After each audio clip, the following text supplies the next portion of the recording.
तो student third chapter हमारा हो चुका है पीरियोडिक प्रॉपर्टी। सारे क्वेश्चंस एनसीईआरटी के आपके हो जाएंगे जितने वीडियो मैंने आपके सामने डाले। अब जो नेक्स्ट टॉपिक आप पढ़ने वाले हो एटॉमिक स्ट्रक्चर का पढ़ने वाले हैं और इसका नाम है electromagnetic wave theory.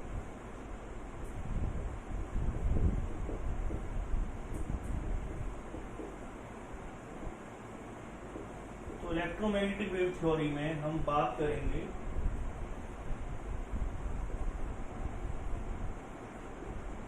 Nature of radiation,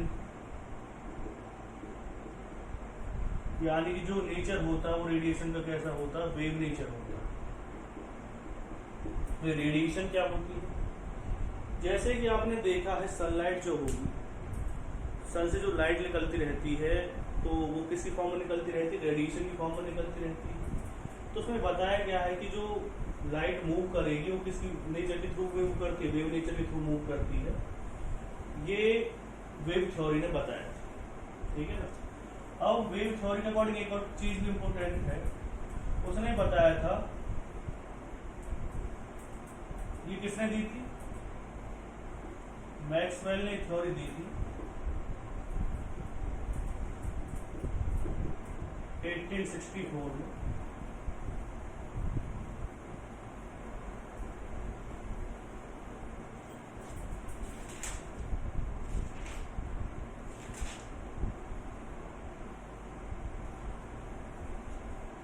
इसमें क्या क्या बताया था, radiations are continuously emitted from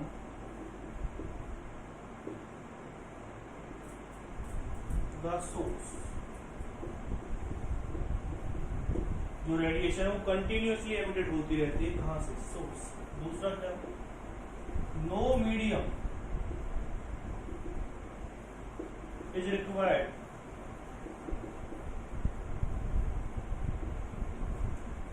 for the propagation of electromagnetic wave, यानी कि जो इलेक्ट्रोमैग्नेटिक वेव्स होती है उन्हें आने जाने के लिए किसी भी मीडियम की रिक्वायरमेंट नहीं। जैसे कि आप अगर एग्जांपल समझ रहे हो, जैसे रेडियो वेव्स होती तो हो सकता है कि वो किसके थ्रू ट्रांसमिट होती है। जैसे कि पहले आपने देखा होगा कि जो वेव्स है वो पहले कहाँ जाएंगे, सैटेलाइट पे जाएंगे, फिर सैटेलाइट से टकराने के बाद फिर आएंगी जो हमारा रेडियो नेटवर्क है उस पर आती है। तो एक तरह से जब वो स्पेस में जा रही है तो स्पेस में तो कोई भी मीडियम नहीं होता, तो वहां तक कैसे पहुंच गई, क्योंकि उन्हें मूव करने के लिए ज्यादा किसी मीडियम की जरूरत नहीं होती। तो जो इलेक्ट्रोमैग्नेटिक वेव्स होती है उन्हें मूव करने के लिए किसी मीडियम की जरूरत नहीं होती।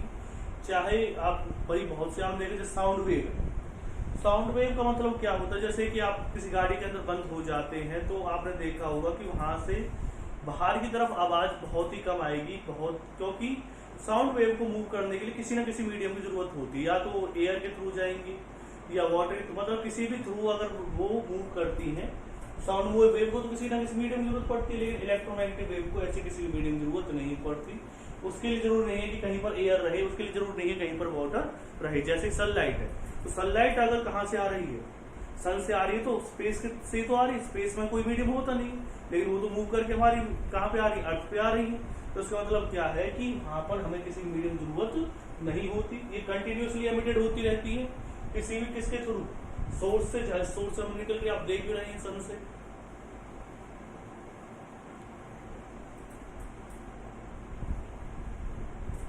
इसके बाद नेक्स्ट पॉइंट क्या है,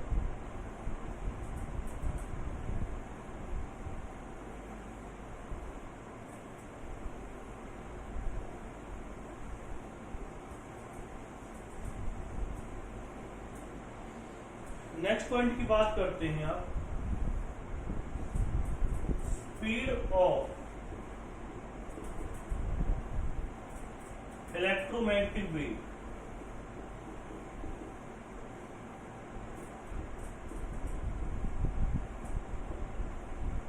इक्वल टू द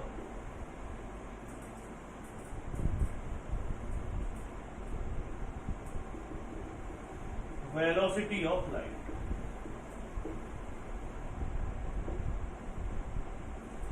यानी कि जो स्पीड होती है इलेक्ट्रोमैग्नेटिक वेव की किसके बराबर होती है 3 × 10⁸ मीटर पर सेकंड, यानी वेलोसिटी ऑफ लाइट। फिर क्या है मैग्नेटिक, क्योंकि इलेक्ट्रो का मतलब क्या होता है इलेक्ट्रिकल, मैग्नेट का मतलब क्या होता है मैग्नेटिक। तो इसके मैग्नेटिक और electrical components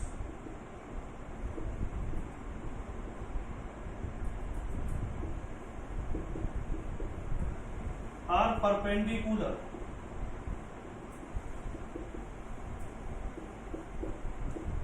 to each other and also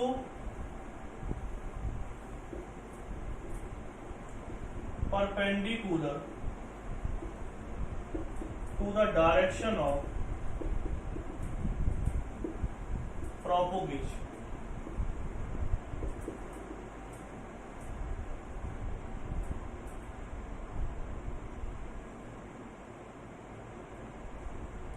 इसका मतलब क्या है समझो।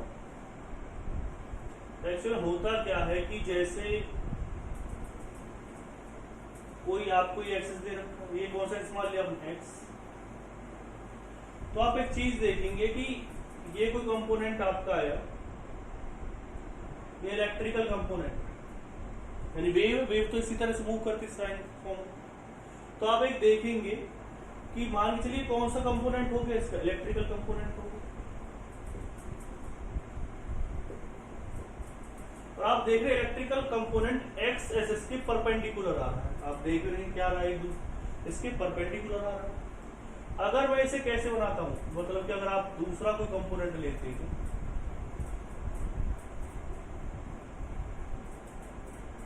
ठीक, आप देख रहे हैं कि अगर मैं इसे मान के चलूं,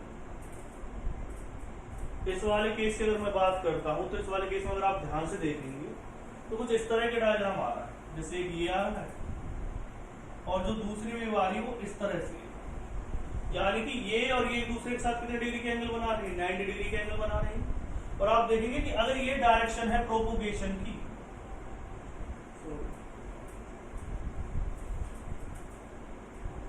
कि अगर आपको कोई कंपोनेंट दे रखा है, इस तरह से कोई कंपोनेंट दे रखा है, तो आप देख रहे हैं कि एक इस तरह से आ रहा है इलेक्ट्रिकल कंपोनेंट, ये कौन सा कंपोनेंट आ गया, ये आ गया है मैग्नेटिक कंपोनेंट।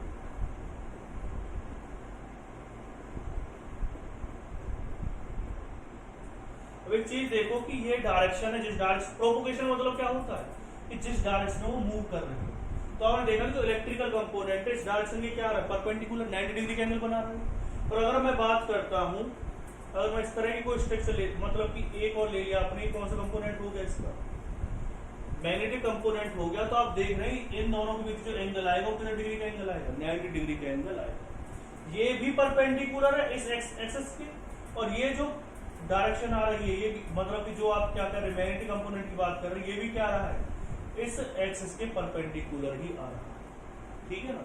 तो ये दूसरे के क्या होते हैं, परपेंडिकुलर होते हैं, और उस डायरेक्शन के भी परपेंडिकुलर होते हैं जिस डायरेक्शन में ये मूव कर रही है वेव्स। तो ये दूसरे के परपेंडिकुलर और उस डायरेक्शन के भी क्या होती है, परपेंडिकुलर होती है। जो इलेक्ट्रोमैग्नेटिक वेव होती है ये कंटिन्यूअसली क्या करती रहती है, मूव करती रहती है। जो स्पीड होती है वो 3 × 10⁸ रहेगी। और एक मैंने आपको बताया था कि इनके लिए मूवमेंट के लिए किसकी जरूरत नहीं पड़ती, हमें कंपोनेंट की जरूरत नहीं पड़ती। कंपोनेंट का मतलब क्या है, हमें किसी भी मीडियम की जरूरत नहीं पड़ती जो प्रोपोगेशन इसकी हेल्प करे। अगर कोई मीडियम भी नहीं रहेगा तब भी ये वेव्स क्या करेंगे, मूव करेंगे। अब आते हैं हम इसके कुछ पॉइंट्स।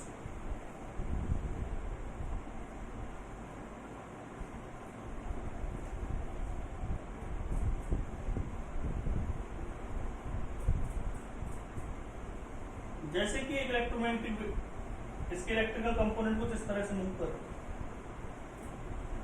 इसका जो ऊपर वाला हिस्सा होता है इसे कहते हैं हम क्रस्ट, इसे भी क्या कहते हैं हम क्रस्ट। नीचे वाले हिस्से को क्या कहते हैं हम ट्रफ कहते हैं, ठीक है। तो जो डिस्टेंस होता है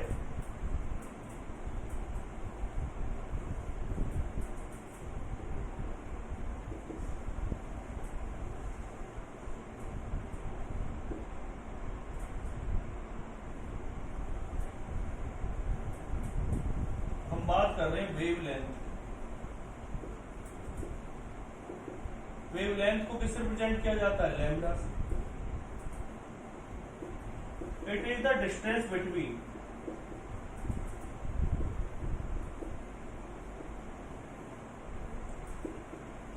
टू सक्सेसिव क्रस्ट और ट्रफ।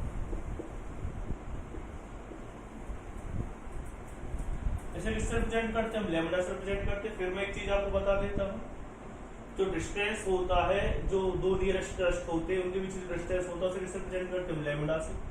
ऊपर वाला जो पार्ट होता है, जो ऊपर की तरफ, उसे क्या कहते हैं? क्रस्ट कहते हैं। और जो नीचे वाला पार्ट होता है उसे क्या कहते हैं? हम ट्रफ कहते हैं। जो दो नियरेस्ट क्रस्ट होते हैं उनके बीच जो डिस्टेंस होगा उसे भी क्या कहेंगे? आप लैम्डा कहेंगे। जो नियरेस्ट क्या होते हैं? ट्रफ होते हैं। उनके डिस्टेंस को क्या कह सकते हो? आप लैम्डा कह सकते हो। इसकी यूनिट क्या होती है जनरली? सेंटीमीटर ले सकते हो आप, या जनरली हम क्या लेंगे? अगर ऐसा यूनिट की बात करते हैं तो मीटर लेंगे। अब एक चीज है इसमें जो मेन इंपोर्टेंट है, जिससे क्वेश्चन बन सकता है और जिसकी हेल्प से हमें क्वेश्चन करने पड़ते हैं, वो क्या है कि 1 पिकोमीटर, इसकी जरूरत हमें पड़ेगी 10^12 मीटर। 1 एंगस्ट्रॉम इसके बराबर होता है 10^10 मीटर, और 1 नैनोमीटर इसके बराबर होता है 10^9 मीटर। तो ये पॉइंट आपके माइंड में क्लियर हो जाने चाहिए। 1 माइक्रोमीटर कितने बराबर होता है?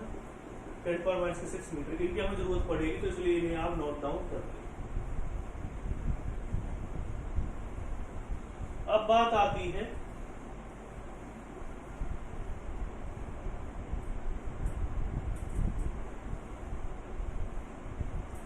फ्रीक्वेंसी क्या होती है। इसे किससे रिप्रेजेंट करते हैं? हम न्यू से। उसे बता देता हूँ, लैम्डा है। इसे किससे रिप्रेजेंट करते हैं? न्यू से रिप्रेजेंट करते हैं। क्या होता है? It is the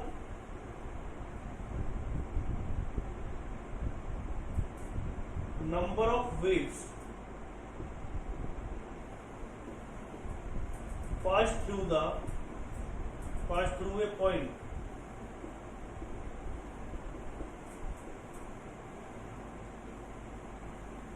in per second। पर सेकंड में जितनी वेव्स पास होंगी किसके थ्रू? एक पॉइंट के थ्रू। उसे क्या कहते हैं? उसकी फ्रीक्वेंसी कहते हैं उस वेव की। इसे किससे रिप्रेजेंट करते हैं? हम न्यू से रिप्रेजेंट करते हैं इसे। और इसकी यूनिट क्या होती है? यूनिट रहेगी या तो इसकी हर्ट्ज रहेगी, या क्या कह सकते हो आप? Second inverse. ठीक है। जो म्यू होता है उसे आप 1/T भी कह सकते हो। टी का मतलब क्या है यहाँ पे? टाइम। तो मैं हर एक पॉइंट आपको बताता जा रहा हूँ। फ्रीक्वेंसी क्या होती है, वेवलेंथ क्या होती है। वेवलेंथ क्या होती है? जो नियरेस्ट क्रस्ट की डिस्टेंस होता है, नियरेस्ट ट्रफ का डिस्टेंस होता है, उसे क्या कहते हैं? वेवलेंथ कहते हैं। फ्रीक्वेंसी क्या होती है? It is the number of waves pass through a point in a per second. जो नंबर ऑफ वेव्स क्या होती है? पास होती है इस पॉइंट के थ्रू, उसे क्या कहते हैं? हम फ्रीक्वेंसी कहते हैं।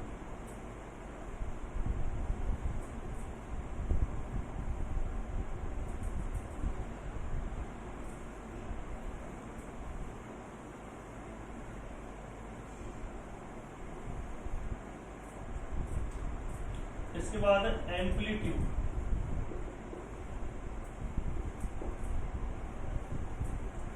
एम्पलीट्यूड को स्मॉल ए से रिप्रेजेंट किया जाता है। इसे क्या कह सकते हैं? It is the height of crust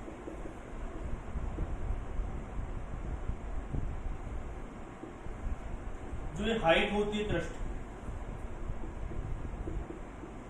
और डेप्थ ऑफ ट्रफ। ठीक है। यूनिट की अगर हम बात करें तो यूनिट आप किस में लेंगे? इसकी मीटर में लेंगे। रिप्रेजेंट किससे करते हैं? हम स्मॉल ए से करते हैं। ये क्या होती है? हाइट ऑफ क्रस्ट, और डेप्थ ऑफ ट्रफ उसे क्या कहते हैं? हम एम्पलीट्यूड कहते हैं।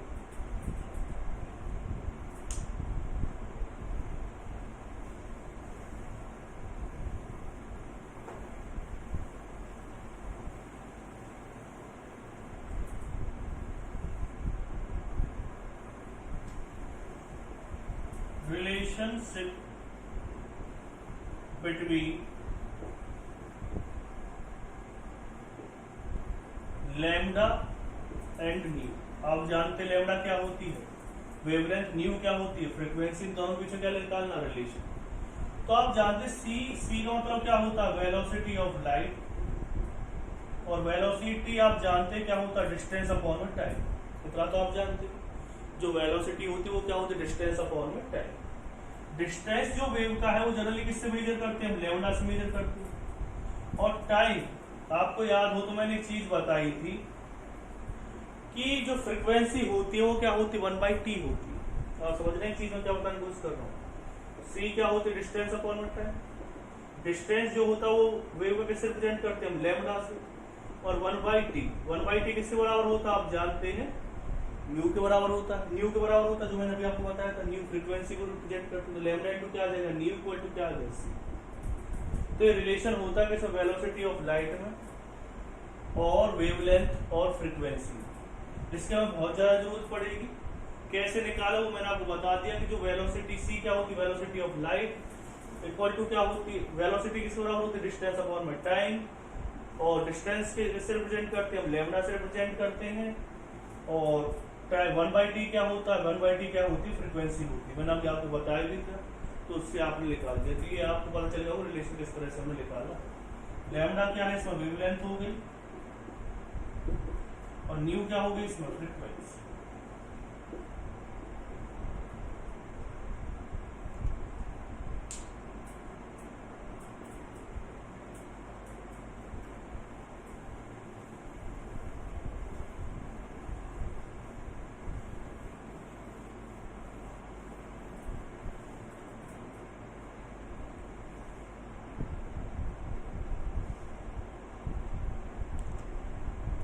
उसके बाद क्या आएगा, वेव नंबर। इसे किससे रिप्रेजेंट करते हैं हम, न्यू बार से। It is the number of waves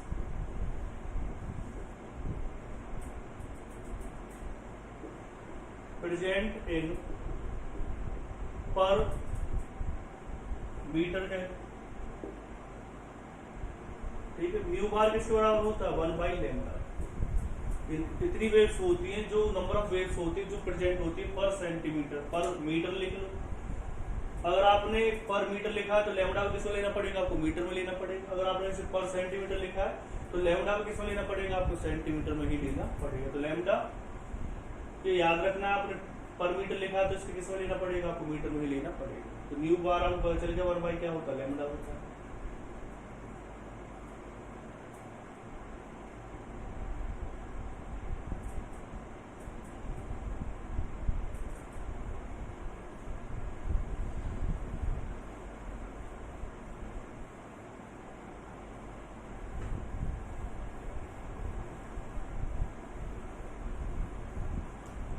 इसके बाद क्या आएगा, electromagnetic spectrum.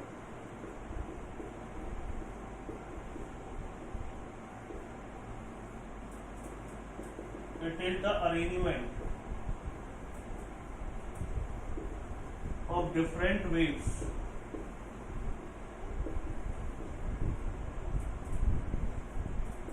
In increasing order of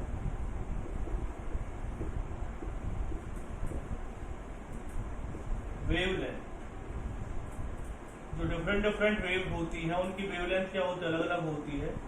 तो उनको इंक्रीजिंग ऑर्डर में अरेंजमेंट को क्या कहते हैं, हम इलेक्ट्रोमैग्नेटिक स्पेक्ट्रम कहते हैं। सबसे पहले सबसे कम किसकी होती है, कॉस्मिक रेज। फिर किसकी होती है, गामा रेज। फिर कौन सी होगी, अल्ट्रावायलेट।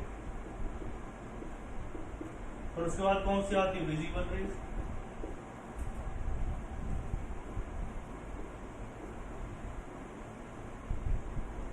विजिबल के बाद कौन सी आएगी, इंफ्रारेड। इंफ्रारेड के बाद कौन सी आएगी,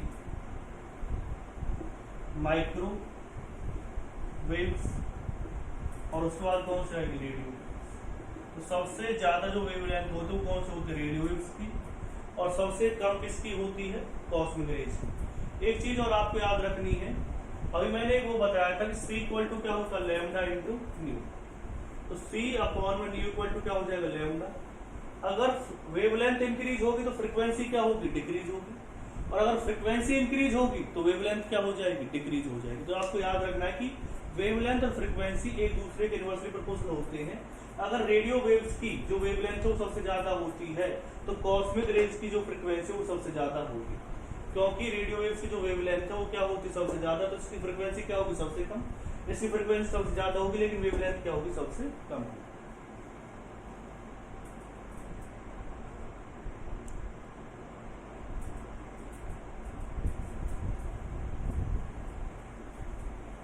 यहाँ पे आपने कलर के बारे में पढ़ा होगा। कलर के बारे में क्या पढ़ा है आपने, विवग्योर, ये तो आप पढ़ते ही आ रहे पहले से, तो इसलिए मैं ज्यादा बता नहीं रहा। ये किसका ऑर्डर होता है कि increase in order of wavelength.